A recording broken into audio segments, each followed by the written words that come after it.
செம்போடையில் இருந்து இணைந்திருக்கும் ஐயா அவர்கள் இசைஞானியாரை பற்றி மிக சிறப்பான ஒரு உரையை நம்முடன் பகிர இருக்கிறார். ஐயா வாருங்கள்.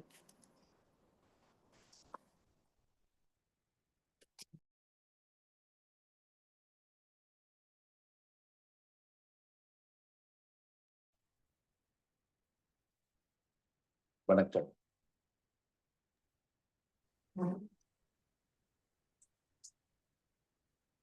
உலகெல்லாம் உணர்ந்து ஓதற்கரியவன்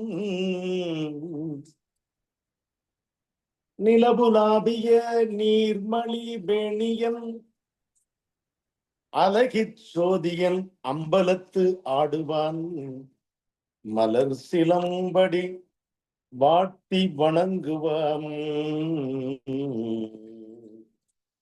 மலர் சிலம்படி வாட்டி வணங்குவான்.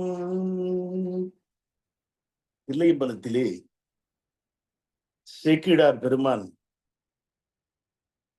தன்னுடைய தலைவனை தலைமகனை நடராஜ பெருமானை தன் தலையிலே வைத்து கூத்தாடி உலகத்தில் உள்ள ஆன்மீகவாதிகள் எல்லோரும் பாருங்கள் எங்களுடைய தலைவனை என்று சொல்லி அன்பொழுகு உலகலாம் உணர்ந்து ஓதற்கு அரியவன் என்று அடியெடுத்து கொடுக்க அற்புதமாக பாடிய சைவ சமயத்தினுடைய மிக பெரும் நூல் பெரிய புராணம். அந்த பெரிய புராணத்திலே நாயன்மார்கள் நம்முடைய சடையனார், இசைஞானியார், சுந்தரர் இவர்களுக்கு பிறகு 63 நாயன்மார்களாக உருமாறுகின்றார்கள். மிக அற்புதமாக இந்த பெரிய புராண நூலை சேக்கிழார் பெருமான் அன்பொழுக செய்திருக்கின்றார். காதலாகி கசிந்து கண்ணீர் மல்கி ஓதுவார்தமை அன்னறி குவிப்பது வேதம் நான்கினும் மெய்ப்பொருளாயது நாதன் நாமும் நமச்சிவாய. திருமண பெருமான் சொல்வார், அன்பு சிவம் 2 என்பர் அறிவிலார்னே சொல்லிடுவார். ஏன் சொல்றாருன்னா இந்த அன்பும் சிவமும் ஒன்றுதான்.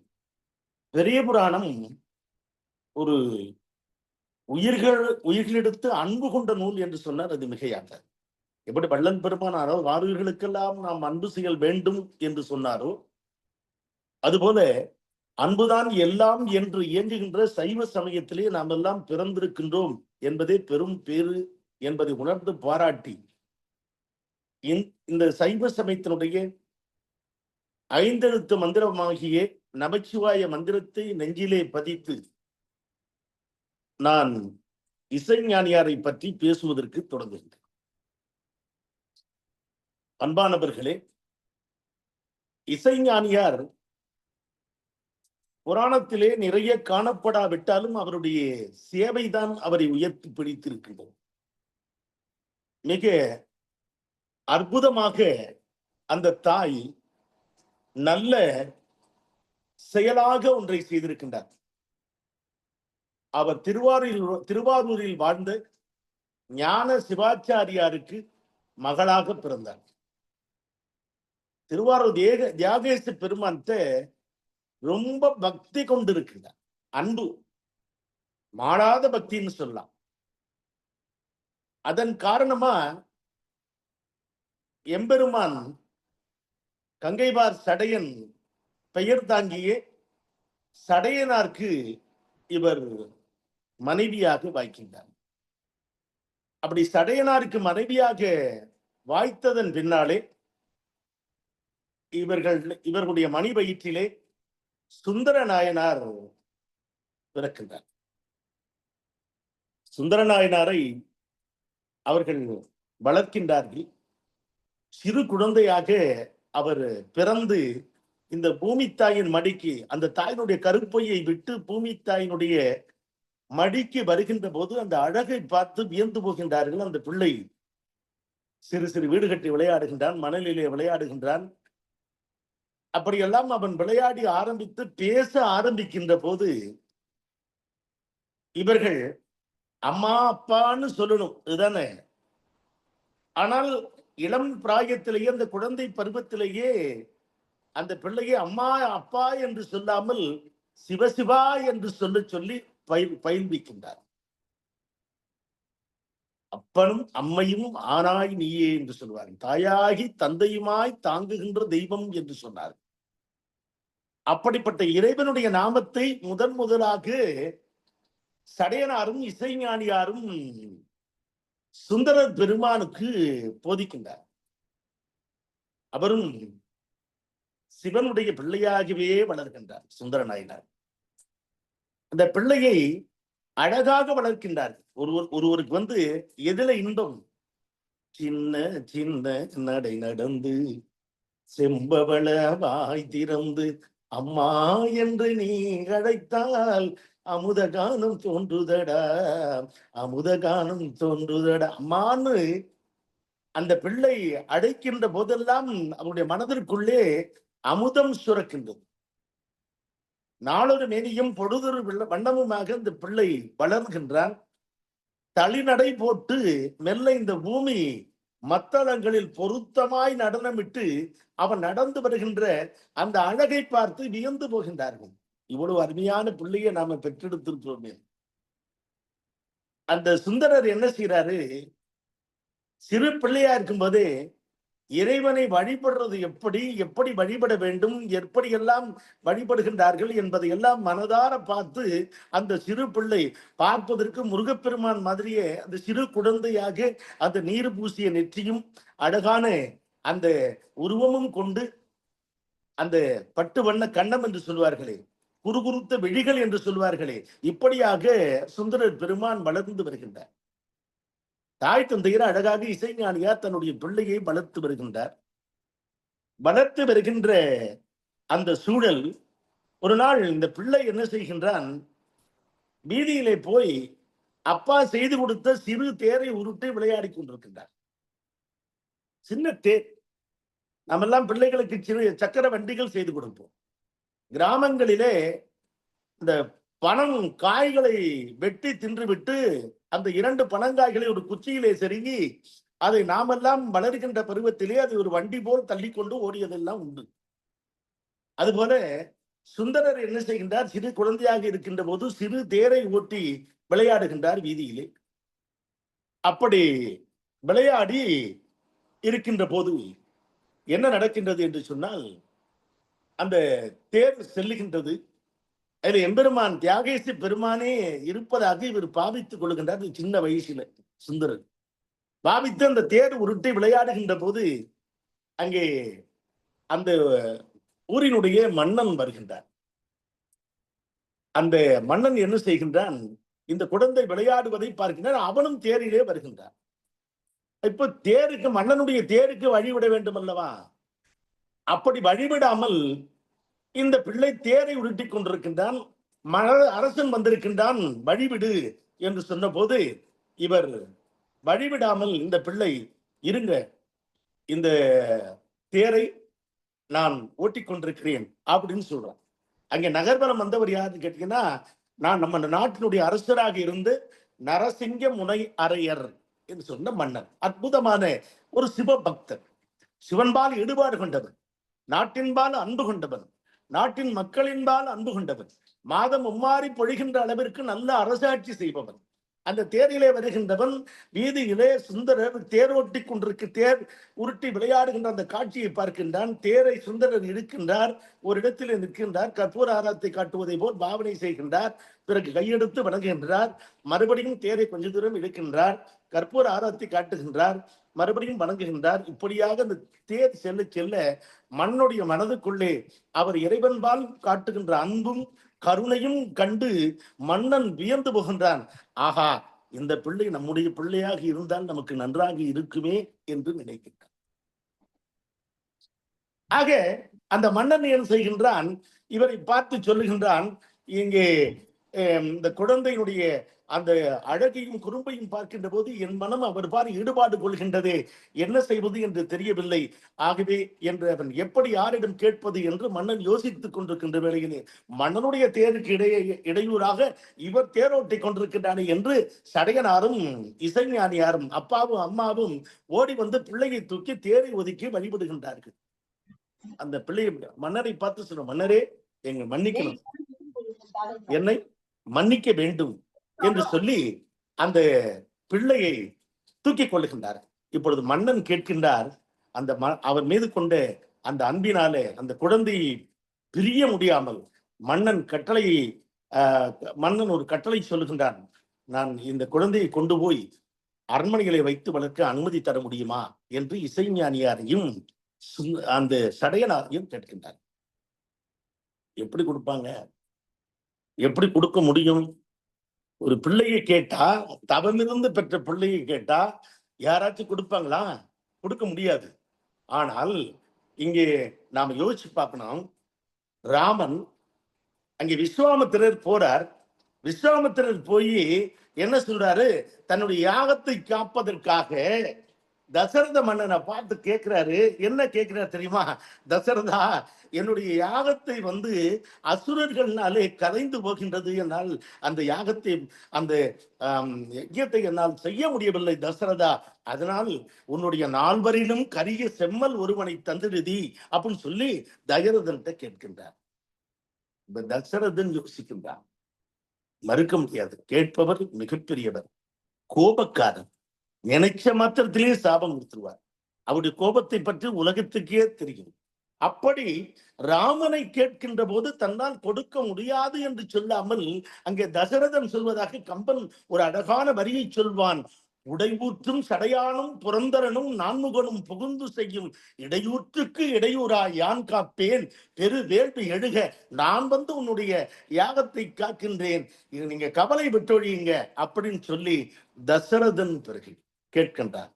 விஸ்வாமித்திரர் இனங்களை நொந்து போறான். தசரதன் ஒரு மன்னன், பெரியவன், மிகப்பெரிய சக்கரவர்த்தி, 4 அந்த அழகான பிள்ளைகளை பெற்றெடுத்த அற்புதமான அந்த தலைமகன், அந்த பேரரசன், அந்த மகா சக்கரவர்த்தி என்ன சொல்லுகின்றான்? கலங்கி போகின்றான்.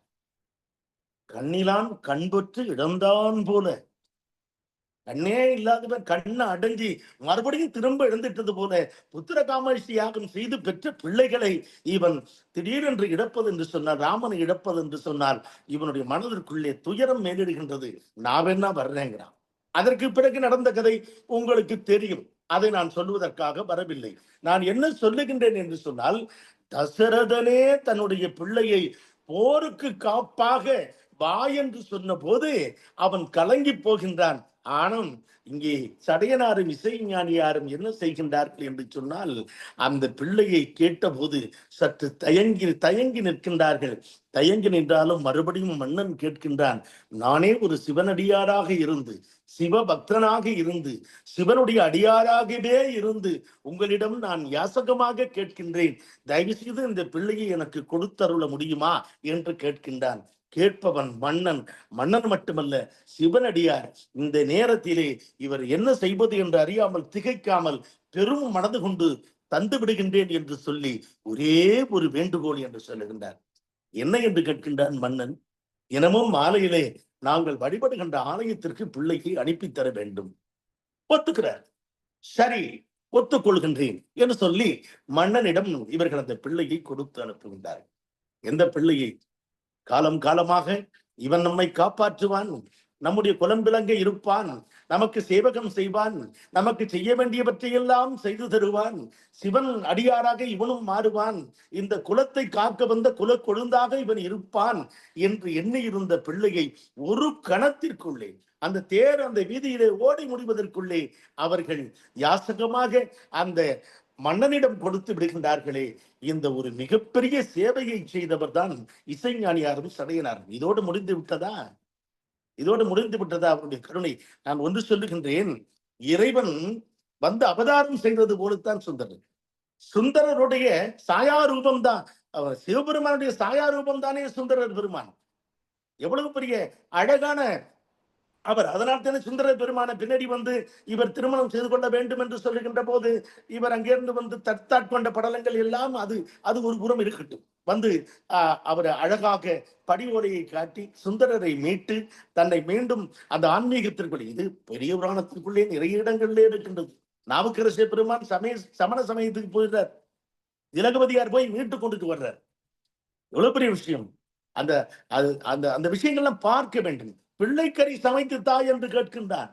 இறைவனே வந்து கேட்கின்றான். தன் பிள்ளையை கூட பொருட்டாக நினைக்காமல் சிவன் அடியார்கள் வந்து கேட்கின்ற போது கொடுக்க வேண்டும் என்று சொல்லி அங்கே பிள்ளை கறி சமைத்து போடுகின்ற அளவிற்கு பக்குவ நிலை அந்த பக்தர்களிடம் இருக்கின்றது என்பதை உலகத்திற்கு பறைசாற்றி இருக்கின்றார் சேக்கிழார் பெருமான். இந்த பிள்ளையை கேட்ட உடனே கொடுத்து விடுகின்றார்கள். மிகப்பெரிய அந்தணர் குலத்திலே அழகாக பிறந்த அந்த பிள்ளை. அவர் சடையனார் எப்படிப்பட்டவர்? இறைவனுக்கு முறையாக 3 யாக தீ வளர்த்திருக்கின்றார். உரிய நேரத்தில் மந்திர ஜபம் செய்திருக்கின்றார். அந்தணர்களுக்கு உரிய கடமைகளில் மிகச்சரியாக இருந்த மிகப்பெரிய சிவபக்தர். ஆலய அர்ச்சனை, வழிபாடு, பிரார்த்தனை என்று தீவிரமாக இருந்தவர். இறைவனே கதி என்று இருந்தவர். இறைவா, பித்தா, பிறைசூடி, பெருமானி, அருளானா என்று சொல்லி அனுதினம் பாடி பாடி பாடி பாடி பரவசம் கொண்டவர். வேண்டுவோர்க்கு வேண்டியாங்கு அளிப்பவன் அல்லவா அந்த இறைவன். அந்த இறைவனை அனுதினமும் வழிபடுகின்ற அற்புதமான அந்த சடையனாரும் இசை ஞானியாரும் அழகாக அந்த பிள்ளையை கொடுக்கின்றார்கள். பிறகு பார்க்கின்றான், மன்னன் செல்கின்றான், அந்த பிள்ளையை அலங்கரிக்கின்றான், மாலை சூடுகின்றான், பொன் ஆபரணங்களை அணிவிக்கின்றான், கால்களிலே சலங்கைகளை பூட்டுகின்றான், நெற்றி நிறைய நீர் பூசுகின்றான், திலகம் இடுகின்றான். அந்த பிள்ளையை அழகாக அரச பிள்ளையாக, இளவரசனாக அந்த குழந்தையை அலங்கரித்து ஆலயத்திற்கு அனுப்புகின்றார்கள். இங்கே தான் சடையனாரும் இசைஞானியாரும் அந்த பிள்ளையை தொடக்கூட இல்லையாம். உச்சி முகந்து முத்தம் கூட கொடுக்கவில்லையாம். செவ்வந்தி பூக்களால் செய்த வீடு, வெண்பஞ்சு மேகமே கோலம் போடு, வெண்பஞ்சு மேகமே கோலம் போடு, நெஞ்சில் நெஞ்சும் ஒன்றாகி கொஞ்சம் கொஞ்சம், நித்தம் நித்தம் தித்திக்கும் முத்தம் முத்தம். அந்த பிள்ளைய பார்த்தோன்னே கொஞ்சம்னு மனசு இல்லையா? ஆனால் தானமாக கொடுத்து விட்டோமே என்று அதையெல்லாம் செய்யாமல் இவர்கள் என்ன செய்கின்றார்கள்? நமச்சிவாய மந்திரம் சொல்லி, வேதம் சொல்லி அந்த பிள்ளையை சிவ பக்தனாகவே மாற்றுகின்ற அற்புதமான பணியை அந்த ஆலயத்திற்கு வந்தவுடன் இசைஞானியாரும் சடையனாரும் செய்கின்றார்கள் என்று சொன்னால் மிக சாதாரண விஷயமா இது? சிறு வயது முதல் இசை அறிவும் பாடல் பாடுகின்ற திறனும் சிறந்து விளங்கிய காரணத்தினாலே இசைஞானியார் அவனுக்கு நிறைய இசையை சொல்லித் தருகின்றார். சடையனார் இந்த அற்புதமான அந்த கிரியை, அந்த வேத விஷயங்களை, வேத மந்திரங்களை எல்லாம் ஓதுவிக்கின்றார். சிவனுக்காக வாழ்ந்தவர்கள் தன் பிள்ளையை சிவனுக்கே அர்ப்பணம் செய்து இவர்கள் அந்த பிள்ளைக்கு மந்திர கேள்வி ஞானங்களிலே சிறந்த பிள்ளையாக மாற்றுகின்றார்கள். தினம் தினம் பிள்ளை கோவிலுக்கு மாலை வேளையிலே வருகின்றார். பார்த்து அவர்கள் மகிழ்ந்து போகின்றார்கள். அந்த இறைவனுடைய அந்த பெருமை எப்படிப்பட்ட பெருமை என்பதை உணர்ந்தவர்களாகிறார். அந்த குழந்தை இறைவனுடைய திருநாமத்தை சொல்லித்தானே வளர்கின்றது என்று சொல்லி ஒரு பெருமையோடு தன் பிள்ளை மன்னன் வீட்டு பிள்ளையாக வளருகின்றான். எந்த விதமான துயரமும் துன்பமும் இல்லாமல் வளருகின்றான் என்கின்ற ஒரே நோக்கோடு அந்த குழந்தை சடையனார் சிவநாமம் சொல்லி அந்த இனிமையான இசையெல்லாம் சொல்லி அந்த பிள்ளையை அவர்கள் அழகாக தன்னுடைய மாணவனை போல் அவர்கள் உருவாக்கி தருகின்றார்கள். நான் ஒன்று நினைத்து பார்க்கின்றேன். ஒருவனை தாய் எந்த நேரத்திலே வந்து அவள் மகிழ்ச்சி அடைகின்றாள் தெரியுமா? அதாவது தன் மகனை சான்றோன் என கேட்ட தாய், தன் மகனை சான்றோன் என கேட்டது. பெற்ற போது இருக்கின்ற வலியெல்லாம் மறந்து போகும். பெற்ற போகின்ற இருக்கின்ற வலி என்பது ஒரு சாதாரண வலி இல்லை. பிரசவ வலி மாதிரி ஒரு வலி, கொடுமையான வலி கிடையாது. அதையெல்லாம் தாங்கி கொண்டவள் அவளுக்கு அந்த வலியெல்லாம் மறந்து இன்பம் எப்பொழுது வருமாம்? இன்ற பொழுதினும் பெரிது உவக்கும் தன்மகனை சான்றோன் என கேட்ட தாய் என்று வள்ளுவன் சொல்லுவானே, அதுபோல இவன் சான்றோனாக வர வர வர வர இவர்களுடைய மனதிற்குள்ளே மகிழ்ச்சியும் ஆனந்தமும் நிறைய அவர்களுக்கு கிடைக்கின்றது. அருமை பெரியோர்களே, இன்னும் நான் சொல்லுவேன், அந்த தந்தையாக இருக்கின்றவனும் இந்த பிள்ளையை முந்தியிருக்க செய்திருக்கின்றானே. வள்ளுவருடைய குரட்பாவை சேக்கிழார் பெருமான் அப்படியே அழகாக உள்ளே கொண்டு வந்து காட்டி இருக்கின்ற அந்த கவின்மிகு காட்சியை நாம் பார்த்து பரவசப்பட வேண்டும் என்பதாக அழகாக நாம் சிந்தித்து பார்க்க வேண்டும். அருமை பெரியோர்களே, மகனை வெட்டி சபைக்கு சொன்ன சிறுதண்ட நாயனார் அடைந்த துயரத்தை விட இவர்களும் அதிகமான துயரத்தை தான் இவர்களும் அடைந்திருக்கக்கூடும். இறந்து போகின்றான் ஒரு பாலகன் என்று சொன்னால் ஓரிரு நாட்களில் இந்த துன்பம் கூட மறைந்து போகும். ஆனால் கண்முன்னே இந்த பிள்ளை தனக்கு இல்லாமல் வேறொருவன் மடியிலே வளர்கின்றான் என்கின்ற ஒரு ஏக்கம் இல்லாமல் இருந்திருக்குமா என்பது இறைவனுக்குத்தான் தெரியும். அப்படிப்பட்ட அற்புதமான காட்சியை சேக்கிழார் பெருமான் கொண்டு வந்து தன்னுடைய அந்த பெரிய புராணத்திற்குள்ளே அழகாக சொல்லுகின்றார். குழந்தை வளர்ப்பது எப்படியெல்லாம் வளர்க்க வேண்டும் என்கின்ற அந்த நிலையை சிவபக்தியோடு சேர்ந்து இவர்கள் செய்து காட்டி இருக்கின்றார்கள். நான் ஒன்று சொல்வேன், இந்த உலகத்துல அதாவது ஒரு என்ன தபம் செய்தனை, என்ன தபம் செய்தனை யசோதா, எங்கும் நிறை பரபிரம்மம் உன்னை அம்மா என்றழைக்க என்ன தபம் செய்தனை. இந்த பாடல் எனக்கு முழுமையா தெரியாது, ஆனால் இந்த வரிகள் எனக்கு ரொம்ப பிடிக்கும். என்ன தபம் செய்தனை யசோதா, எங்கும் நிறை பரபிரம்மம் உன்னை அம்மா என்று அழைக்க என்ன தபம் செய்தனை. அதுபோல சுந்தரர் பெருமான் இவர் அம்மான்னு அழைக்கிறதுக்கு என்ன தவம் அந்த தாய் செய்திருப்பாளோ என்பதைத்தான் நினைத்து பார்க்கிறேன். இசை என்கிறது இறைவனுக்கு மிகவும் பிடித்தமான ஒன்று, மிக பிடித்தமான இசை. இசைக்கவன் அதாவது 2 தேவ புருஷர்கள் கந்தர்வர்கள் நன்றாக பாடுவார்கள், நன்றாக பாடுவார்கள். இறைவன் இசைக்கு அடிமையானவன். அவன் கையிலே எப்பொழுதும் உடுக்கை வைத்திருக்கின்றான். எதிர்த்தாற்போல் நந்தி தேவரை அமர வைத்து அந்த தாளங்களை எல்லாம் இசைத்து பார்க்கின்றான். உடுக்கை ஒளியிலே மகிழ்வோளாக உமாதேவியார் இருக்கின்றார். இப்படியெல்லாம் இருக்கக்கூடிய அந்த சூழலில் இசையினுடைய நாயகனாகவே இருக்கின்ற அந்த இறைவனிடம் போய் இந்த தேவ புருஷர் 2 பேர் கந்தர்வர்கள் 2 பேர் போய், இறைவா எனக்கு ஒரு வரம் வேணும். நாங்க என்ன வரம்? சிவபெருமான் கேட்ட, என்னுடைய பாட்டை நீ முழுந்து தினமும் கேட்டுக்கொண்டே இருக்க வேண்டும். நாங்கள் பாடிக்கொண்டு இருப்போம், நீங்க கேட்டுக்கொண்டே இருக்க வேண்டும். அப்படி எப்படி கேட்டு? நான் பாடிக்கிட்டே இருப்பேன், நீங்க கேட்டுக்கிட்டே இருக்கணும். பார்த்த அவர் பாட்டையே கேட்டுக்கிட்டு இருந்தா உலகத்தை என்ன பண்றது? ஒரு நேரம் இமயமலை சாரல்ல உட்கார்ந்து தன் கண்ணை மூடி தவம் இருந்ததிலேயே இந்த உலகம் இருண்டு போய் பல யுகங்கள் கிடந்தது என்று சொல்லுகின்றார்களே. ஆக இவருடைய பாட்டை மட்டுமே கேட்டிருந்தால் நம்முடைய நிலை என்னாவது என்று பார்க்கின்றான். 2 பேர் அப்படித்தானே நான் கேட்கின்றேன் என்று சொல்லி இருவரையும் 2 குண்டலங்களாக மாற்றி தன் காதலை அணிந்து சிவபெருமான் இசை கேட்டாராம். அப்படி இசைக்கு மயங்குபவர், அப்படிப்பட்டவர். அதனால்தான் தோடுடைய செவியன் விடையெறியோ தூவன் மதிசூடி, அழகா தோடுடைய செவியன் என்று சொன்னார்கள்.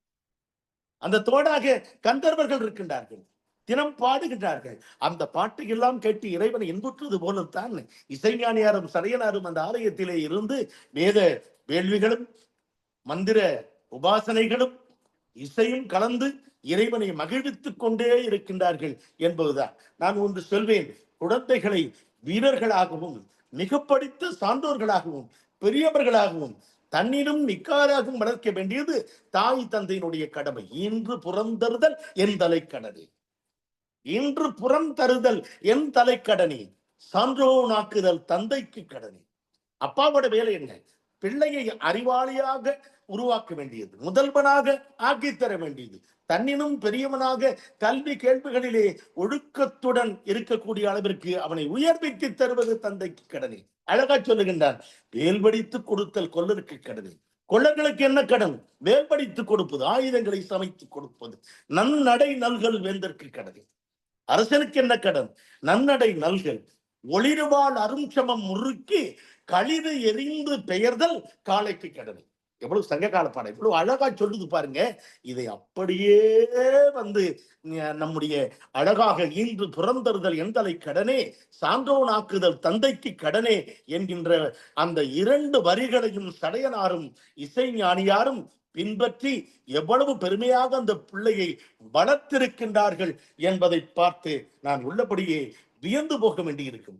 இறைவனுடைய அருளாலே சுந்தரர் பெருமானுக்கு பொன்னும் மணியும் கிடைக்கின்றது. என்ன செய்வது என்று தெரியாத அளவிற்கு பொற்காசுகள் கிடைக்கின்றது. பொன்னும் மணியும் அளப்பரிய அளவிலே கிடைக்கின்றது, குவிந்து கிடக்கின்றது. அள்ளி அள்ளி கொடுத்தாலும் 1 வருடம் என்ன 2 வருடம் என்ன இந்த பிறவி முழுவதும் அள்ளி கொடுத்தாலும் தீராத செல்வம் கிடைக்கின்றது.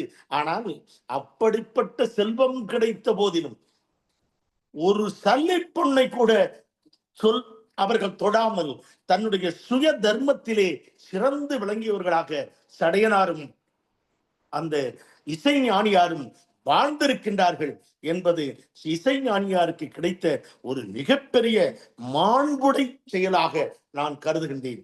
அருமை பெரியோர்களே, அந்த தன் குடும்பம், தன்னுடைய பிள்ளை, தன் குலக்கொழுந்து, இவன்தான் எனக்கு கொல்லி போட போகின்றான், இவன்தான் எனக்கு கடைசி காலத்திலே என்னுடைய கிரியைகளை எல்லாம் செய்ய போகின்றான் என்று நாம் நினைத்து கொண்டிருந்த அந்த தாய் தந்தையர்கள் கூட எல்லாவற்றையும் மறந்து இறைவனுக்கு எல்லாவற்றையும் தருகின்ற ஒரு பிள்ளையாக இவர்கள் அந்த பிள்ளையை தானமாக, இவர்கள் பிள்ளையை இறைவன் அந்த மன்னன் கேட்கின்ற போது அவனுக்கு ஒரு தர்மமாக இவர்கள் கொடுத்திருக்கிறார்கள் என்று சொன்னால், உள்ளபடியே இந்த பெரிய மனம் என்பது அன்று மட்டுமல்ல, இன்று கூட எந்த தாய் தந்தைக்கும் வராது என்று சொல்லுகின்ற அளவிற்கு பெருமையுடைய அந்த செயலை இசைஞானியாரும் சடையனாரும் செய்திருக்கின்றார்கள். இங்கே தான் இசைஞானியார் மிகப்பெரிய அந்த சிவ தொண்டு மட்டுமல்ல, தன்னுடைய பிள்ளையை சிவகதியிலே அவர்கள் அழகாக சிவனுடைய வழியிலே, சிவனுடைய மார்க்கத்திலே, சிவனுடைய அந்த செயல்களை அவர்கள் நிலைநிறுத்துவதிலே, அந்த பக்தியிலும் ஞானத்திலும் யோகத்திலும் அவர்கள் தொண்டிலும் அந்த பிள்ளையை சிறந்த பிள்ளையாக மாற்றி, அவருடைய பாடலுக்காக இறைவனே தவம் இருக்க வேண்டும் என்பதுபடியாக இசைஞானியார் என்கின்ற அந்த பெயரோடு தன்னுடைய வயிற்றிலே வளர்ந்த பிள்ளையினுடைய இசைக்காகவும் இறைவன் தவம் செய்கின்ற அளவிற்கு அந்த பிள்ளையை பெற்றுக் கொடுத்திருக்கின்றார்கள் என்று சொன்னால், அவர்கள் செய்திருக்கின்ற சேவை சாதாரண சேவை என்று நாம் சொல்ல முடியாது. நான் ஒன்று சொல்வேன், இந்த காலத்தில் தமிழகத்தில் மட்டுமல்ல, எந்த பகுதியாக இருந்தாலும் சரி, உலகத்திலே சைவ சமயத்தினுடைய செயல்பாடுகள் இன்றைய வாடுகின்ற காலத்தில், இன்று வாடுகின்ற நம்முடைய காலத்தில் சைவ சமயத்திலே நம்முடைய கோயில்கள் இன்றைக்கு எந்த நிலையில இருக்கின்றன, நம்முடைய கோயில்கள் எல்லாம் எந்த நிலையில இருக்கின்றன என்று பார்த்தால், நிச்சயமாக அந்த பக்தி, அந்த பழைய காலத்திலே இருந்த பக்தி, பக்தியினால் யானுனை பலகாலம் என்று சொல்வார்களே, அந்த பக்தி, இறைவனை தன்னுள்ளே காண்கின்ற பக்தி, நம்முடைய பிள்ளைகளும் நம்ம என்ன சொல்றோம், நம்ம கிட்டவும் இருக்கின்ற பக்தி நிறைய பிள்ளைகளிடம் இருக்கின்றதா என்று சொன்னால் சற்று சந்தேகம்தான். நான் எதற்காக சொல்லுகின்றேன், வட இந்தியாவிலே கூட நான் இந்த காட்சியை பார்க்க முடியும். நமக்கு பிறகு நம்முடைய பிள்ளைகள் இந்த சமயத்திற்குள்ளே சிறந்து விளங்குவார்களா என்கின்ற ஒரு சந்தேகம் இருக்கின்றது. அதற்காகத்தான் சடையனாரும் இசைஞானியாரும் வாழ்ந்த வாழ்க்கையிலே அவர்கள் என்ன செய்திருக்கின்றார்கள் என்று சொன்னால், பிள்ளைகளை இப்படித்தான் வளர்க்க வேண்டும், இப்படி வளர்த்தால்தான் அந்த பிள்ளை கல்வி கேள்வி ஞானங்களிலே சிறந்து விளங்க முடியும். சிவநாமத்தை அந்த பிள்ளை சொல்லி சொல்லி நாத்தடும்பேரை சொல்ல முடியும். நெக்குருகி நெகிழ்பவர் நெஞ்சுள்ளே புக்கு நிற்பான் பொன்னாசடை பொன்னியன் என்று சொல்லுகின்ற அளவிற்கு இருக்க முடியும் என்பதை நாம் நன்றாக நமக்கெல்லாம் இலக்கணமாக, வாழ்வியலாக, வாழ்க்கை நூலாக, வாழ்வியல் செய்திகளாக நமக்கு தந்திருக்கின்றார்கள் என்பதைத்தான் நாம் நினைத்து பார்க்க வேண்டும். இன்னும் இசைஞானியாரும் சடையனாரும் நாயனார் பட்டம் சூடி அமர வைக்கப்பட்டதற்கு காரணம் இல்லை என்று சொல்ல முடியாது. அவர்கள், நீங்கள் யாராக இருந்தாலும் சரி, எந்த தொழிலை செய்தாலும் சரி, குழந்தையினை சிவ வழியில் நடத்தினால், வளர்த்தால், நம்முடைய சந்ததியை சிவ நெறியிலே, பக்தி நெறியிலே வளர்த்து நாம் செம்மையாக அவர்களை வளர்த்தோம் என்று சொன்னால், ஆயிரம் ஆலயங்கள் கட்டியதற்கும் பல்லாயிரமான யாகங்களை செய்ததற்கும் சமமாக அது இருக்கும். என்ன காரணம்? எனக்கு பிறகு என் பிள்ளை என்னுடைய செயலை எடுத்து செல்வான் என்கின்ற உறுதி ஒவ்வொரு தாய் தகப்பனுக்கும் கிடைக்கும் என்று சொன்னால், இதைவிட மகிழ்ச்சி உலகத்திலே இறைவன் நமக்கு என்ன தர வேண்டும்? அத்தகைய மிகப்பெரிய சிவத்தொண்டு, இறைவனை அடையும் மிகப்பெரிய சிவத்தொண்டாக அங்கே அழகாக இசைஞானியார் அற்புதமாக செய்து தந்திருக்கின்றார் என்பதைத்தான் நாம் நினைத்து பார்க்க வேண்டும். அருமை பெரியோர்களே, அழகாக அந்த இசைஞானி பிராட்டியாரை அற்புதமாக சொல்லுவார். ஒழியா பெருமை சடையனார் உரிமை செல்வ திருமணையார், ஒழியா பெருமை சடையனார் உரிமை செல்வ திருமணையார், அழியா புறங்கள் எய்தடித்தார் அழியா புறங்கள் எய்தடித்தார் ஆண்டு நம்பி தனை பயந்தார் ஒழியா பெருமை சடையனார் உரிமை செல்வ திருமணையார் அழியா புறங்கள் எய்தடித்தார் ஆண்ட நம்பி தனை பயந்தார் இழியா குலத்தின் இசைஞானி இழியா குலத்தின் இசைஞானி பிராட்டியாரை என் திருப்பும் மொழியால் புகழ முடியுமோ முடியாதவர்க்கும் முடியாத எப்படி சொல்றாரு பாருங்க பெருமான்.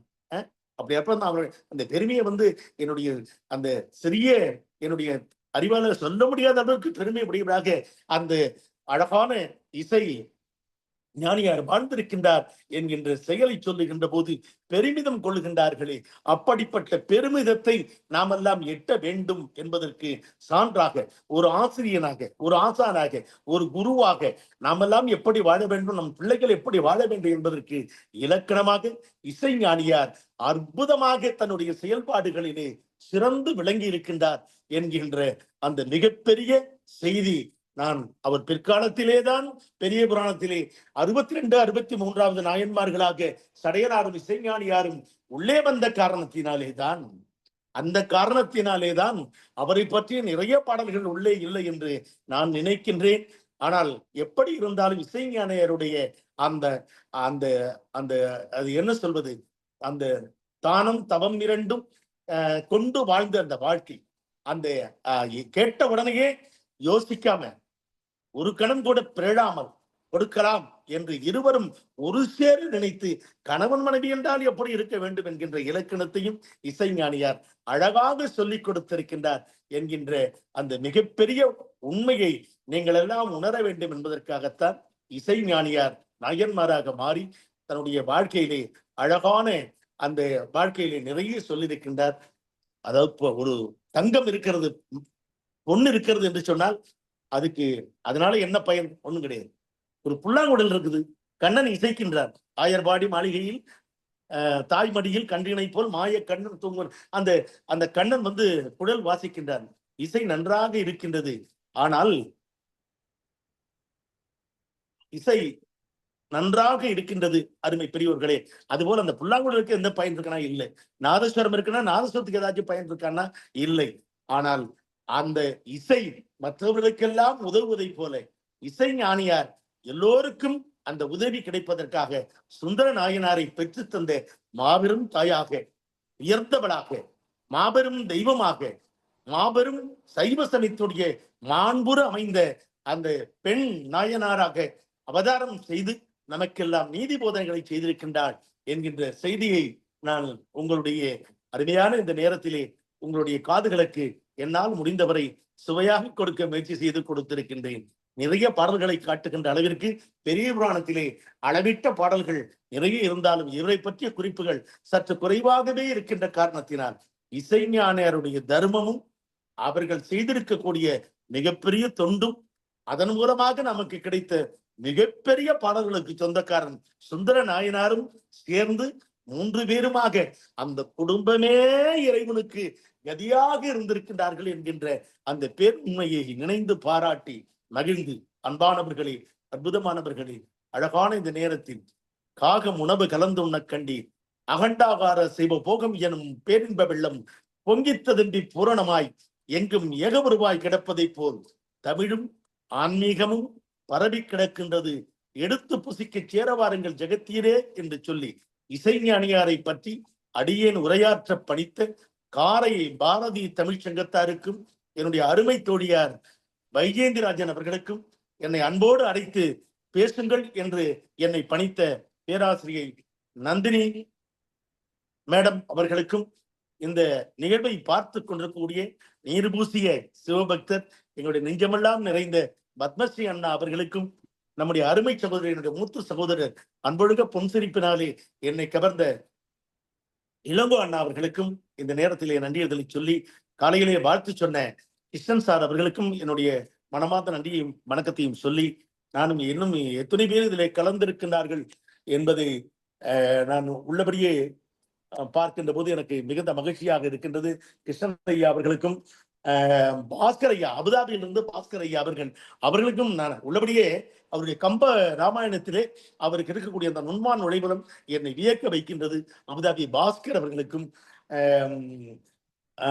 சந்திரசேகரன் ஐயா அவர்களுக்கும் சேது ஐயா அற்புதமாக அவர்களுடைய அந்த புலமை எனக்கு உள்ளபடியே நினைந்து பாராட்டக்கூடியது. எங்களுடைய சௌரியராஜன் ஐயா அவர்களுக்கும் பேராசிரியர் சந்திரசேகரன் அவர்களுக்கும் இப்பொழுது வந்து இணைந்திருக்கக்கூடிய தம்பி ஆதிக்குமார் அவர்களுக்கும் இந்த நேரத்திலே நன்றியர்களையும் வணக்கத்தையும் சொல்லி அன்போடு என்னுடைய பேச்சையும் கேட்டு இவ்வளவு நேரம் அந்த அலைவரிசையில் இருக்கக்கூடிய உள்ள அத்தனை பேருக்கும் என்னுடைய மனமார்ந்த நன்றியையும் சொல்லி, அழகானவர்களே, அற்புதமானவர்களே, பக்த கோடி மெய்யன்பர்கள் எல்லாம் கலந்து இணைக்கின்ற காரை மாநகரிலே பாரதியாருக்கு ஒரு கோவில் கட்டுகின்ற அளவிற்கு பெரும் கூட்டமாக இருக்கக்கூடிய உங்கள் அத்துணை பேருடைய பாத கமலங்களையும் அன்போடு பணிந்து பாராட்டி மகிழ்ந்து என்னுடைய அருமை தோழியார் வைஜெயந்திராஜன் அவர்களுக்கு மீண்டும் என்னுடைய நன்றி. ஏனென்றால் நான் காரை பாரதி சங்கத்திற்குள்ளே வருவதற்கு காரணமாக இருந்தவர்கள் என்னுடைய தோழியார் அவர்களுக்கு மீண்டும் ஒருமுறை என்னுடைய நன்றியர்களையும் வணக்கத்தையும் சொல்லி இந்த நிகழ்வை அழகாக ஒளிப்பதிவு செய்து நடத்தி தருகின்ற மரியாதைக்குரிய சகோதரி நந்தினி அவர்களுக்கும் இந்த நேரத்திலே நன்றியர்களையும் வணக்கத்தையும் சொல்லி அன்போடு உங்கள் அனைவரிடமிருந்து விடைபெறுகின்றேன். நன்றி, வணக்கம். வணக்கம் டாக்டர் சார். வணக்கம். மிக்க மகிழ்ச்சி. ஒரு கருப்பொருள் கொஞ்சம்தான், அதை எடுத்துக்கொண்டு இவ்வளவு அழகாக அந்த தாயினுடைய வளர்ப்பு முறை, தாயினுடைய அந்த பண்பு எல்லாத்தையும் ரொம்ப சிறப்பா சொல்லியிருக்கீங்க. இப்ப வந்து இதுல இணையத்துல கிட்டத்தட்ட எத்தனை பேர் வந்திருக்காங்கன்னு எனக்கு தெரியல. நீங்க ஆரம்பத்தில் ஒரு 12 பேர் இருந்தார்கள், இப்பயும் இருக்காங்க. அதுல ஒரு சிலருக்கு என்ன காரணத்தினாலோ வெளியில போக வேண்டிய ஒரு கட்டாயம் அல்லது இணையம் கிடைக்காமல் கூட இருந்திருக்கலாம். ஆகையினால் எல்லோரும் சிறப்பாக கேட்டிருக்கோம். இது பதிவு செய்து வலைத்தளத்தில் ஏற்றுகிற போது நிறைய பேர் கேட்பாங்க உங்க நிகழ்ச்சியை. வலைத்தளத்தில் ஏற்றுகிற போது இதுல பார்க்க முடியாதவர்கள் அத்தனை பேரும் கேட்பார்கள் என்று சொல்லிக்கொண்டு மிகச்சிறப்பாக பேசி இருக்கிறீர்கள். இதுல எப்பொழுதும் போல நம்முடைய இணைய நிகழ்வுகள்ல வந்து இதற்கு பின்னூட்டம் தருகிறவர்கள், பின்னூட்ட நாயகர் என்று சொன்னால் நம்முடைய அமைப்பினுடைய சிறந்த ஒரு ஆலோசகர் நண்பர் MC ஐயா அவர்களை நான் இங்கு அழைக்கின்றேன். உரையரசி பத்மஸ்ரீ அண்ணா உள்ளிட்ட அவையை கனிவோடு வணங்கி மகிழ்கிறேன். இன்னைக்கு கவிஞர் என்ன பேச போறாரு அப்படின்னா கொஞ்சம் வியப்பாதான் இருந்துச்சு. ஏன்னா இசைஞானியாரை இவர் எடுத்திருக்கிறாரு, இசைஞானியார்கிட்ட எவ்வளவு செய்தி இருக்குது அப்படின்னா அழகா ரவுண்டு கட்டினாரு பாருங்க. இசைஞானியை உட்கார வச்சாரு, அப்படியே ஒரு ரவுண்டு வந்தார். அழகு.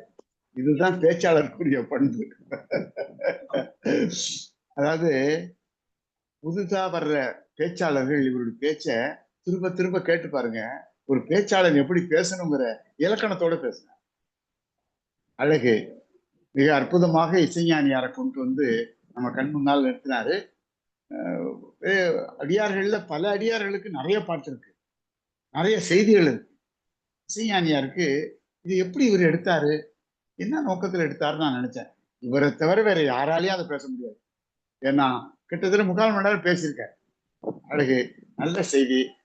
உங்களுடைய குரல் வளம், உங்களுடைய நடை, பேச்சு நடை எல்லாம் சிறப்பாக இருந்தது. வாழ்த்துகள், பாராட்டுகள். நன்றி, வணக்கம். நன்றி ஐயா, நன்றி. அடுத்ததாக நம்முடைய பத்மஸ்ரீயார் அவர்களை அழைக்கிறோம். நாங்கள் எல்லாம் பேசிய பயிற்சி எடுத்த கல்லூரி எங்களுடைய பேராசிரியர் சந்திரசேகரன் ஐயா கல்லூரி. எப்படி நாங்க பேசாம இருக்க முடியும்?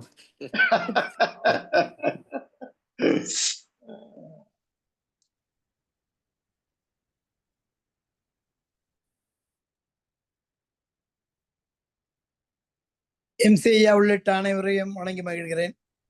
மிகச் சிறப்பான ஒரு பேச்சை கேட்க, ஆய்வுரையை கேட்க மகிழ்ச்சியாக இருக்கிறது.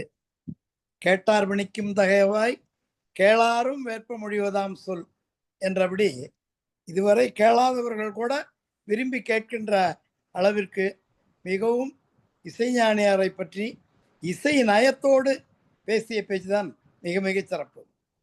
ஏனென்றால் இசை ஞானியாரின் திறமைகளை எல்லாம், தகுதியை எல்லாம், அவர் வளர்ப்பு முறை, வாழ்ந்த முறை அனைத்தையுமே இசையுடன் இணைத்து பேசிய பாங்கு மிகச்சிறப்பு. தொடர்ந்து எல்லோரும் பேச வேண்டும் என்ற காரணத்தால் எம்சி ஐயா பேசிட்டாருனாவே போதும், அதில் அகரம் முதல் அவகாரம் வரை இருக்கும், அப்படி பேசிடுவார். மற்றவர்கள் பேசுவதற்கு வாய்ப்பு கொடுத்தாலும் கூட எல்லா கருத்துக்களையும் அதில் சரிய அவர் சொல்லிவிடுவார். அப்படி இன்றும் அப்படியே செய்தார். அவரும் இணைந்துள்ள அனைவருக்கும் மீண்டும் வணக்கங்களை கூறி, ஐயா அவர்கள் மீண்டும் மீண்டும் வந்து இது போன்ற வெவ்வேறு கருத்துக்களோடு நமது இணையத்தில் சொற்பொழிவாற்றி அந்த ஞானமெல்லாம் இல்லாத என்னை போன்றவர்களுக்கெல்லாம் ஞானத்தை உண்டாக்கக்கூடிய அளவில் பேச வேண்டும், வர வேண்டும் என்று அன்போடு வேண்டி நன்றி கூறி வணங்கி மகிழ்கிறேன். மிக்க நன்றி. இப்பொழுது நம்முடைய அருமைக்குரிய இப்ப வெளிநாட்டுல இருந்து வந்திருக்கிறதுனால நேரம் வந்து அவருக்கு வித்தியாசப்படும், அதனால அவரை அழைப்போம். தம்பி பாஸ்கர் வாங்க. அனைவருக்கும் வணக்கம். வல்லவருக்கு புல்லும் ஆயுதம் என்பது போல ஒரு சிறிய பகுதியை எடுத்துக்கொண்டு மிக அருமையாக அதை நம்மை படமாக்கி காட்சிப்படுத்திய விதம், இசையோடு இசை இயல் இரண்டையும் இரண்டர கலந்து இங்கே விருந்து சமைத்த ஒரு பாங்கு மிக சிறப்பு என்றுதான் சொல்ல வேண்டும். அவர் சொன்னார்கள், அதாவது ஒரு குழந்தையை எப்படி கொடுக்க முடியும் என்று கேட்டார். உண்மைதான். ஒரு பெறாது பெற்றெடுத்த பிள்ளை, தவமிருந்து பெற்றெடுத்த பிள்ளையை எப்படி கொடுப்பதற்கு எந்த பெற்றோருக்கு மனம் வரும்? படைப்பு பல படைத்து பல்லோரோடு உண்ணும் உடைபெறும் செல்வம் உடையராயினும் இடைநடுவே இட்டும் சிறுகை குறுகுறு நடந்து சிறுகை நீட்டி இட்டும் தொட்டும் கவ்வியம் தொடர்ந்தும் மெய்யுடைய அரிசியில் மெய்யுடை விதித்து மயக்குறை மக்களை இல்லாதாருக்கு பயக்குறைதானே வாழும் நாள் என்று புறநானூற்றில் ஒரு பாடல் வரும். அப்பேற்பட்ட அந்த குழந்தை செல்வத்தை இழந்து எந்த பெற்றோர்களும் இருக்க மாட்டார்கள். ஆனால் ஒரு சிவநெறிக்காக ஒரு சிவனடியாரே கேட்பதாக பாவித்து கொண்டு கொடுக்கிறார். அதிலும் ஒரு வார்த்தை சொன்னார்கள் பாருங்கள், அந்த குழந்தை உச்சி மோர்ந்து அதை எதுவும் எச்சில் பட்டு விடக்கூடாது என்பதற்காக உச்சி மோர்ந்து அணைத்து அந்த குழந்தையை அந்த நரசிங்க முனையிடம் ஒப்படைத்தார் என்று சொன்ன செய்தி எல்லாம் மிக அருமையாக இருந்தது. எனக்கு ரொம்ப பிடித்தது அவர் இசையோடு அந்த அந்த பண்களை பாடி அமைத்த விதம் மிக அருமை. வாய்ப்புக்கு நன்றி அம்மா. சிறப்பு சிறப்பு தம்பி பாஸ்கர், நன்றி. அடுத்ததாக நம்முடைய சேஷனையா அவர்கள். சேஷனையா வாங்க. உங்க வாயால ஒரு விடுதலை நாள் வாழ்த்து சொல்லிட்டு பேசுங்க. நாளைக்கு விடுதலை நாள், எல்லோருக்கும் என்னுடைய வாழ்த்துக்கள். நம்ம எல்லாரும் கலந்து கொண்டு வீட்டுல கூட நான் கொடி ஏற்றுவேன், அது எப்போதும் ஒரு வருஷத்துக்கு ஒரு அந்த மாதிரி எல்லாரும் ஏத்துனாக்க நல்லா. நன்றி. அனைவருக்கும் மாலை வணக்கம். ஐயா எம்சி ஐயா சொன்னாங்க, இவ்வளோண்டு தானே இருக்கு. அதை நான் கூட பார்த்தேன், பெரிய புராணம் நான் ஒரு புத்தகம் வச்சிருக்கேன், அதை படித்தேன். இசைஞானியாரை பத்தி ஒண்ணுமே சில ரொம்ப குறிப்புகள் ரொம்ப கம்மியா தான் இருந்துச்சு. இது இவர் பெரிய செம்பியூரான் எப்படி ஆரம்பிக்க போறாரு அப்படிங்கிற மாதிரி எனக்கு ஒரு தோணுச்சு. ஆனா அவர் அதை எடுத்துக்கிட்ட விஷயம் இதே ஒரு ரெண்டு எனக்கு ஒரு கருத்து. என்ன கருத்துன்னா, இசைஞானியார் அவர் அவர் இசைக்கே இசை மேல ரொம்ப பற்று கொண்டவர் நம்ம செம்பியூரான். ரெண்டாவது அவர் ஒண்ணு சொல்லாத பேர் சொல்லிட்டாரு. இந்த சுந்தரமூர்த்தி இருக்காரு, அவருக்கு இட்ட பெயர் நம்பியூரார். நம்பியூரார் தான் அவருடைய இயற்பெயர். அவங்க இசைஞானியாரும் எதுவும் சடையனாரும் சேர்ந்து வச்ச பேர் நம்பியூரான். சோ செம்பியூரான் நம்பியூரானை பத்தி சொல்லணுங்கிறதுக்காகவே எடுத்துக்கிட்டாங்கிறது என்னுடைய ஒரு சின்ன கருத்து. அது இது கருத்தா எடுத்துக்கிறேன். இருந்தாலும் ரொம்ப பிரமாதம், ரொம்ப அருமையா இருக்கும். நீங்க சொன்ன மாதிரி ரொம்ப அந்த இசைஞானியரை பத்தி இவ்வளவு சொல்லணுங்கிறது வேற உங்களை தவிர வேற யாராலும் சொல்ல முடியாது என்று சொல்லி முடித்துக் கொள்கிறேன். நன்றி, வணக்கம். மிக்க சிறப்பு. ஆதிகுமார், நீங்க முன்னாடியே வந்துட்டீங்களா, இப்பதான் வந்தீங்களா? ஆதிகுமார், ஒளி வாங்கி இது பண்ணிக்கீங்க, ஆன் பண்ணிக்கீங்க ஆதிகுமார். சரி, உங்களுக்கு நேரம் ஆறுது போல் இருக்கு உள்ள வர்றதுக்கு. நான் அடுத்தவர்களை அழைக்கின்றேன். அதுக்குள்ள நீங்க மைக் ஆன் பண்ணிக்கங்க. மரியாதைக்குரிய கிருஷ்ணன் சார் அவர்கள். பொதுச் செயலாளர் திரு ஜெயகிருஷ்ணன் அவர்கள். அனைவருக்கும் என் பணிவான வணக்கத்தை தெரிவித்துக் கொள்கிறேன். இன்றைக்கு என்ன சிறப்புன்னா, இசைஞானியாரை பற்றி ஒரு இசைஞானியே பேசியிருக்கிறார். இசையில ஞானம் உள்ளவர். இவருடைய பேச்சை எடுபடுவதற்கு காரணம், எல்லாரும் பேசிடுவாங்க, ஆனா இந்த இசையும் கலந்து பேசக்கூடியவர் மிக மிக சிலரே. அதுல மிக சிறப்புற்று விளங்குவது நமது டாக்டர் செம்பியூரான் ஐயா அவர்கள். மிக சிறப்பு. அவங்க நடுவுல ஒப்புமைகள்லாம் கொடுக்குறாங்க பாருங்க. மிக எவ்வளவோ பெரிய செய்திகள்லாம் தெரிஞ்சுக்க முடியுது. யசோதை இவங்க வந்து அம்மாவை வந்து அம்மான்னு கூப்பிடுறது சந்தோஷத்துக்கு, யசோதைய வந்து கண்ணன் வந்து அம்மான்னு கூப்பிடும் போது ஏற்படுகிற சந்தோஷத்தை ஒப்பிடுறாரு பாருங்க. போல ஒண்ணு சொல்லும் போதே அப்படியே எல்லாத்தையும் சுத்தி வந்துடுறாரு. பேச்சு கடல் மடை திறந்ததுன்னா நம்ம எம்சி ஐயா சொன்னாங்க பாருங்க. மிக சிறப்பான ஒரு பேச்சு. குரல் வளமும் இசை வளமும் அவ்வளவு சிறந்தது. இன்னொன்னு இந்த நாதஸ்வரம் அந்த உதாரணம் சொன்னாங்க பார்த்தீங்களா. நாதஸ்வரம் வந்து எல்லாருக்கும் உதவாத்தினாலும் அந்த நாதஸ்வரத்துல இருந்து வரக்கூடிய இசை வந்து எல்லாருக்கும் பயன் கொடுக்கும், எல்லாருக்கும் ஒரு மகிழ்ச்சியை கொடுக்கும் அப்படின்னாரு. அதே போல இந்த சுந்தரனுடைய இது வந்து மிக அத்தனை பேருக்கும் நமக்கு வந்து உதவியா இருக்கு அப்படிங்கிறாரு வரலாறு. இந்த ராஜாவுக்கு ஒரு மன்னனுக்கு பிறகு அவருடைய மகனும் திரும்பி ஒரு மன்னனா ஆகுறது வந்து ஒரு வரலாறு. அதே போல ஒரு சிவனடியார் ஒரு நாயன்மாருக்கு பிறகு ரெண்டு நாயன்மாருக்கு பிறகு அவருடைய மகனும் ஒரு நாயன்மாராக ஆவது அது மிக பெரும் வரலாறாக அமைந்திருக்கிறது. இது உங்களுக்கு மட்டும்தான், வேற யாருக்கும்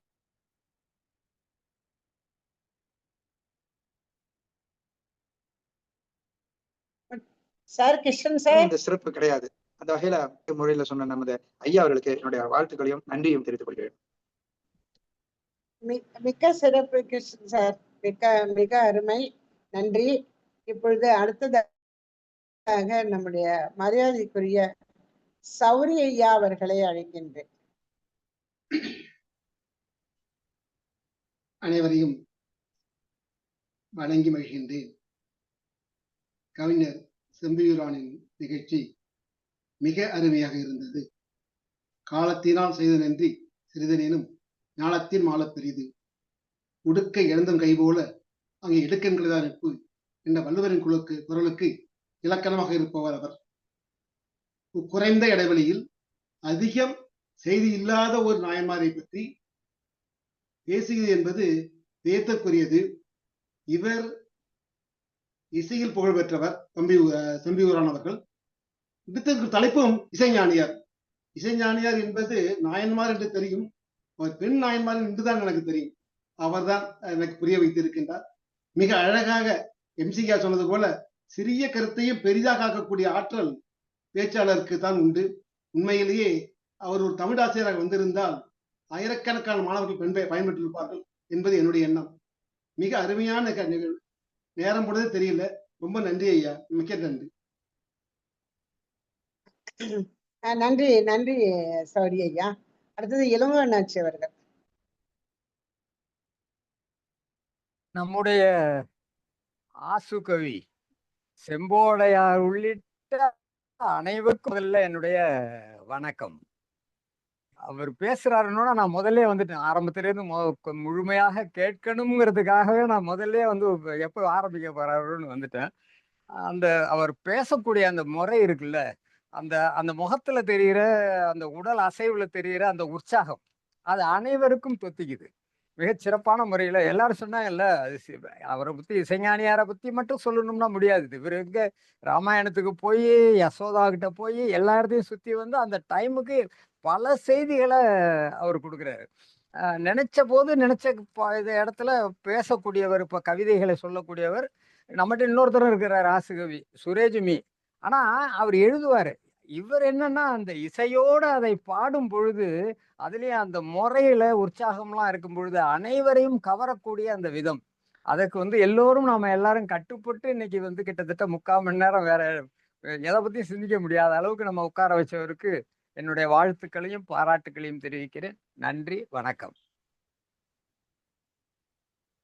மிக்க நன்றி.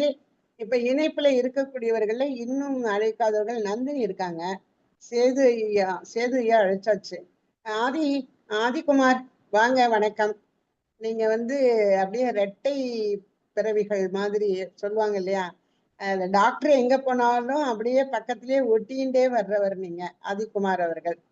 நம்முடைய மரியாதைக்குரிய சிறந்த தமிழ் பேச்சாளர், எழுத்தாளர், தமிழ்ச்சம்மல், தமிழ்நாட்டு அரசினுடைய தமிழ்ச்சம்மல் விருதை பெற்ற மரியாதைக்குரிய ஆதி நெடுஞ்செழியன் ஐயா, புலவர் ஆதி நெடுஞ்செழியன் ஐயா, தமிழ்நாடு மாநில தேசிய திருக்கோவில் கூட்டமைப்பின் தலைவர், தேசிய ஒருங்கிணைப்பாளர் என்றெல்லாம் மிகச்சிறப்பாக வழிகாட்டியாக இருக்கக்கூடிய அவருடைய மகனார் நம்முடைய செம்பியூர் அன்னை அவர்களோடு ஒட்டிக்கொண்டே பயணிக்கிறதை பெருமையாக நினைக்கக்கூடிய அவருக்கு இணை செயலாளர், மன்னிக்கவும் இணை செயலாளர் என்றுதான் நினைக்கிறேன், இணை செயலாளராக இருக்கக்கூடிய நம்முடைய ஆதிகுமார் அவர்கள் இன்று காலையிலிருந்து பார்க்கிறேன் எல்லா வாட்ஸ்அப் குரூப்லயும் அவர் இதை போட்டுக்கிட்டே இருந்தார்.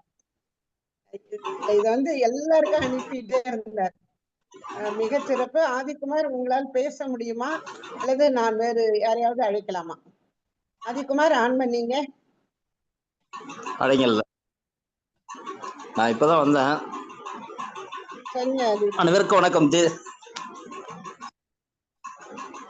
வாய்ஸ் கேக்குதா? கேக்குதுமா, பேசுங்க. நான் இப்பதான் லைனுக்கு வந்தேன். ஆனா இப்பதான் லைனுக்கே வந்தேன். வரும்பொழுது ஹலோ, நீங்க பேசுங்க, எங்களுக்கு கேக்குது. உங்களுக்கு கேக்குது, ரைட், ஓகே. இப்பதான் சார் பேசிட்டு இருக்கும் போது இடையில வந்தபோது சார் எப்பயுமே பேச்ச எந்த ஒரு தலைப்பு கொடுத்தாலும் அதை சரியா கொண்டு வந்துருவாங்க. அதுல கதையே இல்லைன்னாலும் சார் அதை முயற்சி பண்ணி கொண்டு வந்துருவாங்க. நிகழ்ச்சி சிறப்பா இருந்திருக்கும்னு தெரியும் எனக்கு. ஏன்னா சாரோட பேச்சாற்றல் அப்படி. ஏன்னா ஒரு நடுவரா இருக்காங்க அப்படின்னா அது கதையே இல்லைன்னாலும், கருவே இல்லைன்னாலும் அந்த கருவை உருவாக்கி அதை மிக சிறப்பாக ஒரு நிகழ்ச்சியை ஏற்படுத்துவாங்க. இதுல பயணிக்கின்ற அனைத்து பொறுப்பாளர்களும் இதுல ஆன்மீக சான்றோர்கள் அனைவரும் சாரை பாராட்டுனது மிக சந்தோஷமா இருக்கு. இதுக்கு வாய்ப்பு கொடுத்த எங்களது மாநில தலைவர் வைஜெயந்திராஜன் அவர்களுக்கு வாழ்த்துக்களை தெரிவித்துக் கொள்கிறேன். அனைவருக்கும் சந்தோஷமா இருக்கு, ஆனந்தமா இருக்கு. ஏன்னா அந்த நிகழ்ச்சி மிக சிறப்பாக நடைபெற்று கொண்டிருக்கிறது.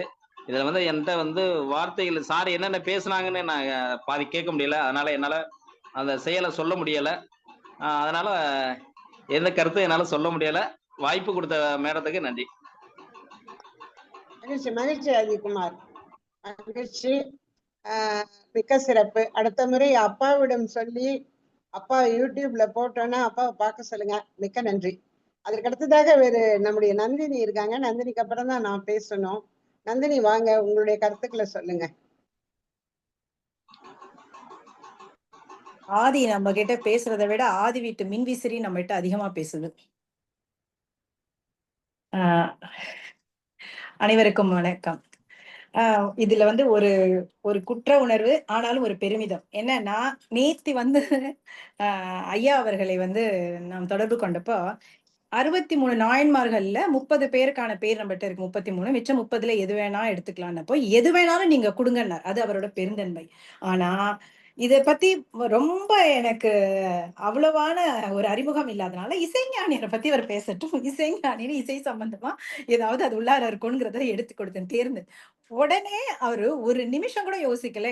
ஏன்னா அவர் இருந்த வேலை அப்படி. நான் சொன்னல, ஒரு உயிரை அந்த சிவபெருமான் நம்ம கொடுத்து இங்க அனுப்பிட்டு காத்தல் இவர் கையில கொடுத்திருக்காரு. ஏன்னா அந்த ஊர்ல உள்ளூரில் உயிர் காக்கும் தெய்வம் இவர். எப்ப பார்த்தா நீங்க விஷக்கடி, பாய்சன் கேஸ், இதை எல்லாத்தையும் காப்பாத்திட்டு தான் இருப்பாரு.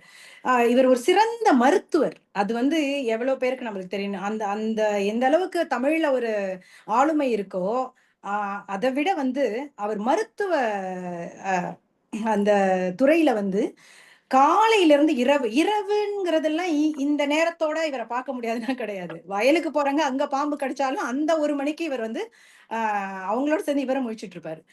ஆக அந்த மாதிரி ஒரு நேரத்துலதான் நான் இதை பத்தி நான் பேசுறேன். அப்ப என்ன வேணாலும் பண்ணலாமா, பரவாயில்ல அப்படின்னாரு. ஆனா உண்மையா சொன்னா இசைஞானியரை பற்றி பேசுவதற்கு 3 வரிதான். என்னன்னா, ஒண்ணு, சைவ சமயத்தை சேர்ந்தவர். 3 பெண் ஆழ்வார்களில் நாயன்மார்களில் ஒருவர். அடுத்தது வந்து இன்னொரு 3வது வந்து அவர் வந்து சைவ சமயத்தை காத்ததற்காகவும், சுந்தரரின் தாய் என்பதற்காகவும் இவரை சேக்கிழார் வந்து 63 நாயன்மார்களை சேர்த்திருக்கிறார். நிஜமா இந்த 3 வரிய தவிர எதுவுமே இல்ல அங்க. நல்ல வேளை, பெருமிதம்னு சொன்னேன்ல, உங்ககிட்ட இத குடுத்தேன். இத வந்து ஒரு பெண் பேச்சாளர் வந்து ஒரு பெரிய நாயன்மார்களை பத்தி பேசணும்னு வந்து அவங்களால நிறைய தகவல்கள் கொடுக்க முடியலன்னு இந்த பின்னோட்டத்துல அனைவரும் அவர்களை சாடினார்கள். ஆஹா அப்படின்னு இன்னொரு வாய்ப்பு அவங்களுக்கு கொடுக்கணும்னு நினைச்சோம். நல்ல வேளை, இன்னைக்கு இந்த வாய்ப்பை நாங்க வேற யார்ட்டையும் கொடுத்து அவங்களெல்லாம் திக்குமுக்காட வைக்காம நீங்க அந்த எடுத்து மிக சரியாக, மிக அழகாக இவர் சொன்ன மாதிரி, நம்ம எம்சி ஐயா சொன்ன மாதிரி, பெற்றவர் இருக்க சுந்தரரை அழகாக சுத்தி வந்து பெற்றவளை அருமையாக பெருமைப்படுத்தினீர். அது வந்து ரொம்ப அழகாக செஞ்சு முடிச்சதுக்கு மிக மிக்க மிக்க மிக்க நன்றி. அது ரொம்ப குறுகிய காலம். ஒரு என்ன சொல்றது, மொத்தமே நீங்க எடுத்துட்டது இதுக்காக உங்க ப்ரிப்பரேஷன் டைம் பார்த்துருந்தா 3 மணி நேரம் தான் இருக்கணும். மற்ற பாடல்கள் எல்லாம் எப்படி கோக்கணும்னு மட்டும் வேணா நீங்க யோசிச்சிருப்பீங்க. அப்படிங்கிறதுல மிக சிறப்பு. மிக்க நன்றி. தக்க சமயத்தில் உதவி செய்ததற்கு மகிழ்ச்சி ஐயா. மிக்க நன்றி நந்தினி. அன்பிற்குரிய, எப்பொழுதும் நம்ம செம்பியூரான் வந்து என்ன தோழியர்னு கூப்பிடுவாரு, நான் தோழர்னு அவர் சொல்வேன். அதனால அன்பு தோழர் செம்பியூரான் அவர்களே, உங்களுடைய பேச்சை இன்னைக்கு நேற்று இல்லை, கிட்டத்தட்ட 35 வருஷமா நம்ம பயணிச்சு வரோம். அதுவும் வேதாரண்யம் பகுதி பூரா நம்ம பேசியிருக்கோம். அதுல எம்சி ஐயா, சன்னோடிவேல் ஐயா, சீனி ஐயா, அழகு பன்னீர்செல்வம், காளிதாஸ், நீங்களாம் சொன்னீங்க இல்லையா, காளிதாஸ், நம்ம ஜே நடராஜன், குத்தாலம் ஜே நடராஜன் ஐயா, இவங்க வந்து வேதாரண்ய பகுதியில அதிகமா உங்க கூடயும் நம்ம ஆதி நெடுஞ்செழியன் ஐயா கூடயும் பயணிக்காத இடங்களே இல்லை.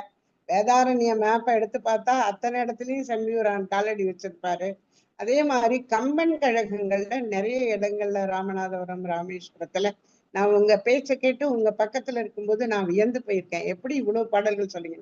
ஏன்னா நேற்று சிகிசிவம் வந்து நம்ம தம்பி பாஸ்கரை வந்து பாராட்டி இருக்கிறாரு. பாடலே வந்து பாடுறதுக்கே இன்னைக்கு ஆள் இல்லை அப்படின்னு சொல்லி. பாடல்லாம் சினிமா பாடல நச்சு நச்சுன்னு பாடிட்டு போறாங்க, அது வேற.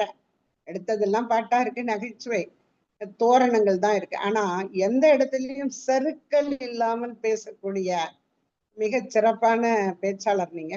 நான் எப்படி பேச போறீங்கன்னு எம்சி மாதிரிதான் நானும் நினைச்சிட்டு இருந்தேன். ஆனா இவ்வளவு சிறப்பாக பேசியிருக்க. அதுல ஒரு விஷயம், நம்ம எம்சி ஐயாவுக்கு தெரியும். ஒரு முறை எம்சி வந்து ஐயா நினைவு இருக்கிறது அவங்களுக்கு, திருவாரூரில் அது ரேணுகாதேவி அம்மன் கோவில் என்று நினைக்கிறேன். முதல்ல சண்முகவடிவேல் ஐயா, எம்சி ஐயா, சிவச்சந்திரன் ஐயா இவர்கள் கூட குன்றக்குடி அடிகளாரோடு நான் மேடையில பேசுகிற போது, அப்ப என் மேல ஒரு சின்ன வருத்தம் அவருக்கு வந்தது. இப்படி கணத்துல கையை வச்சுட்டு இருந்தார். நான் பேசிட்டு இருக்கேன், என்ன கணத்துல கை வச்சுட்டு உட்காந்துருக்கீங்கன்னு கொஞ்சம் சின்ன வயசு துடுக்குத்தனமா கேட்டுட்டேன். அதுக்காக அவர் வருத்தப்பட்டார். அதை எம்சியா தான் சுட்டி காட்டுவார். ஆனால் அன்றிலிருந்து இன்று வரைக்கும் அந்த சிரிச்ச முகத்தோட பேசக்கூடிய உங்களுக்கு, அன்னைக்கு மேடையில ஐயாவுக்கு ஞாபகம் இருக்கும், எம்சி ஐயாவுக்கு குன்றக்குடி அடிகளார் வந்து பேசுகிற போது நான் அவ்வப்போது பேசுவதை ரீகால் பண்ணி சில விஷயங்களை அனுப்ப வச்சிருப்பேன். ஏன்னா நான் சொன்ன மாதிரி இருக்கக்கூடாது, அது துரோகம், அது திருட்டு. அதனால நம்ம சிவாயன் சொன்ன மாதிரி அவர் சொன்ன விஷயம் என்னன்னா, மூணு பேரு வந்து 3 தாய்மார்கள் இலக்கியத்தில் இன்றைக்கும் பேசப்படுகிறார்கள். நடைமுறை வாழ்க்கையில் இன்றைக்கும் வாழ்ந்து கொண்டிருக்கிற தாயார்களையும் சேர்த்து பேசினார்கள் என்று அவர் பேசினார். அது அப்ப பேசினது, அதை சொல்லி சொல்லி நிறைய மேடையில நான் பயன்படுத்திக்கிட்டேன். அந்த 3 தாய்மார்களை சொல்லும் போது இசைஞானியாரை பற்றி திருவாரூரில் பேசியதனால் இசைஞானியாரை குறிப்பிட்டு விட்டு இந்த 3 தாய்மார்களை சொன்னார். யாருன்னு கேட்டா, ரமணருடைய அம்மா அழகம்மை. ரமணருடைய அம்மா அழகம்மை, காஞ்சி பெரியவர் முன்னாடி இருந்தாரு, அவருடைய அம்மா மகாலட்சுமி, இவரு ஆதிசங்கரருடைய அம்மா வந்து ஆரியாம்பாள். இந்த 3 பேரும் இன்றைக்கு பாராட்டக்கூடிய. அது மட்டும் இல்லாமல் சிவாஜியினுடைய தாயார், மராட்டிய சிவாஜியினுடைய தாயார். இதெல்லாம் சொல்லிட்டு பின்னால் வந்தவங்க எல்லாரையும் சொல்லிட்டு, இவர்களுக்கெல்லாம் மேலாக நிற்கிறவர் நம்முடைய இசைஞானியார். இது இன்றைக்கும் காலத்தில் அழியாமல் என் மனதில் நிற்கிறது. அந்த தாய்மை பண்பை நீங்க அழகா எடுத்து இங்க சொன்ன விதம் ரொம்ப சிறப்பா இருந்தது. இசைஞானியாரை பத்தி எப்படி குழந்தை வளர்த்தாங்க, அதுக்கு அப்படியே சிறு தொண்டர்கிட்ட அங்க போனீங்க, அந்த தாயையும் எடுத்து நீங்க சொன்னீங்க, ரொம்ப சிறப்பா இருந்தது. இன்னொரு விஷயம், நம்முடைய இசைஞானியாரை தனியாக 63 நாயன்மார்கள் இல்லாம தனியா பார்க்கணும்னா, நான் அதை எம்சிஆர் சொல்லுவார்னு நினைச்சுட்டு இருந்தேன். ஆனா எம்சிஆர் நான் சொல்லட்டும்னு நினைச்சு விட்டுட்டாரா என்னன்னு தெரியல. இன்னைக்கும் நீங்க திருவாரூர் போனீங்கன்னா திருவாரூர்ல வந்து பறவையாருடைய திருமாளிகை இருக்கும். வெளியில கோபுரவாசலுக்கு வெளியில பறவையாருடைய திருமாளிகை இருக்கும். இவருடைய சுந்தரருடைய துணைவியார் பறவை நாச்சியார் அப்படின்னு இருக்கும், கோவில் இருக்கும். அந்த மாளிகையில பாத்தீங்கன்னா கிழக்கு நோக்கி இருக்கிற அந்த கோவில்ல இசைஞானியாருக்கு தனியா ஒரு சிலை இருக்கும். என்ன எம்சிஐயா கரெக்டா? அது வந்து ரொம்ப சிறப்பா அதுக்கு வந்து பூஜைகள் எல்லாம் நடக்கும் எல்லா இடங்கள்லயும். அவ்வளவு ஒரு சிறப்பான அந்த இசைஞானியாருடைய ஊர் எதுன்னு கேட்டா, அப்படியே கரெக்டா சொல்லணும்னா திருவாரூர்ல கமலாபுரம்னு ஒரு ஊர் இருக்கு. எம்சிஆருக்கு தெரியும். அந்த கமலாபுரத்துலதான் இசைஞானியார் பிறந்தது. திருவாரூர்னு பொதுவா நம்ம சொல்லுவோம், திருவாரூர்ல இருக்கிற கமலாபுரம் தான் அந்த அம்மாவுடைய ஊரு. சடையனார் பிறந்ததுதான் திருநாவலூர், விழுப்புரத்துக்கு பக்கத்துல இருக்கு திருநாவலூர். அதனால்தான் சுவாமி தடுத்தாள் கொள்ளும் போது சுந்தரரை வந்து அவரு பிறந்த ஊருக்கே, அவ அப்பா இருக்கிற ஊருக்கே அழைச்சின்னு போகணும் அப்படிங்கிறதுக்காக தான் திருநாவலூருக்கு இழுத்துன்னு போனது தடுத்தாட்கொண்டப்ப. அவ்வளவு அழகா சடையனாரையும் இசைஞானியாரையும் சேர்த்து ரொம்ப அழகா சொல்லியிருக்கீங்க. யாரு எப்ப திருவாரூர் போனாலும் அந்த பறவையாருடைய திருமாளிகையில இருக்கிற இசைஞானியார வேண்டி அருள் பெருக என்று சொல்லிக்கொண்டு, சுந்தரர் வந்து திருத்தொண்ட தொகையில எந்த இடத்துல பார்த்தாலும் பல இடங்கள்ல அம்மாவை பத்தி அப்பாவை பத்தி பேசாம இருக்கவே மாட்டார். எல்லா இடத்துலயும் சொல்லுவார். அந்த தொகையை எடுத்து நீங்க படிச்சீங்கன்னா தெரியும். இசைஞானி காதலன் அடியார்க்கும் அடியேன், இசைஞானி காதலன் அடியார்க்கும் அடியேன், இசைஞானிக்கும் அவருடைய காதலன் சடையானாருக்கும் அடியாருக்கும் அடியேன். திருவாரூர்ல பிறந்தவங்க எல்லாருமே அடியார்கள். அதனால எனக்கு என்ன இன்னைக்கு ரொம்ப சந்தோஷமா இருக்குன்னா, திருவாரூரில் பிறந்தாலே பிறக்கவே முக்திங்கும் போது திருவாரூர்லயே பிறந்த இசைஞானியாரையும் அவருடைய கணவர் சடையனாரையும் நீங்கள் பேசியதும் சுந்தரரை வளர்த்த முறை பற்றி பேசியதிலும் மிகச் சிறப்பு. செம்பியூரான் ஐயா, உங்களுக்கு மிக சிறப்பான வணக்கங்களை சொல்லி வாழ்த்துக்களை சொல்லி விடைபெறுகிறோம். நன்றி. வருகிற வாரம் வியாழன் அன்று நாம் சந்திப்போம். மிக்க மகிழ்ச்சி. நன்றி.